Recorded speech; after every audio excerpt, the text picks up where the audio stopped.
ছোটবেলার জিনিসগুলো মিস করি, যেমন আম্মু খুব ভোরবেলা বাইরে নিয়ে যেত। আমি বাসা থেকে বের হয়ে রিক্সা নিয়ে মাঝে মাঝে ফুচকা খেতে যাই। আমি যেহেতু ডান্সার, আমার তো প্রচুর শো থাকতো আগে।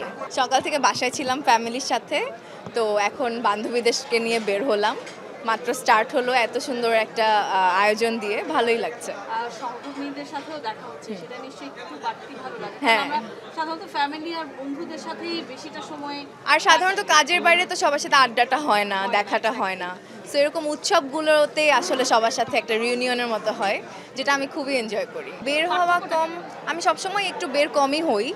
মানে আমি একটু সোশ্যালাইজ কম করতে পছন্দ করি, নিজের মতো থাকতে বেশি পছন্দ করি। সো সেই জায়গা থেকে আমি খুবই সিম্পল একটা মানুষ, আমি বলবো। আমি বাসা থেকে বের হয়ে রিক্সা নিয়ে মাঝে মাঝে ফুচকা খেতে যাই। সো ওই জায়গা থেকে সবাই যখনই আমার সাথে কেউ ছবি তুলতে চায় বা কথা বলতে চায়, আমার খুবই ভালো লাগে। এবং আমার মানে কেউ আসলে ফিল করে না যে আমি অ্যাক্ট্রেস। সবাই আমাকে বলে যে আপনাকে দেখে মনে হয় যে আপনি আমাদেরই কেউ একজন। সো এই কমপ্লিমেন্ট আমার খুব ভালো লাগে এবং আমি সাধারণভাবে থাকতেই পছন্দ করি। আমি যেহেতু ডান্সার, আমার তো প্রচুর শো থাকতো আগে।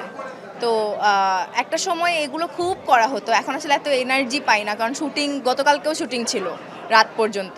তো সেই জায়গা থেকে যে ওই মঙ্গল শোভাযাত্রায় যাওয়া না হলেও কিন্তু ব্যাপারগুলো আমি খুব এনজয় করি। ছোটবেলার জিনিসগুলো মিস করি, যেমন আম্মু খুব ভোরবেলা বাইরে নিয়ে যেত।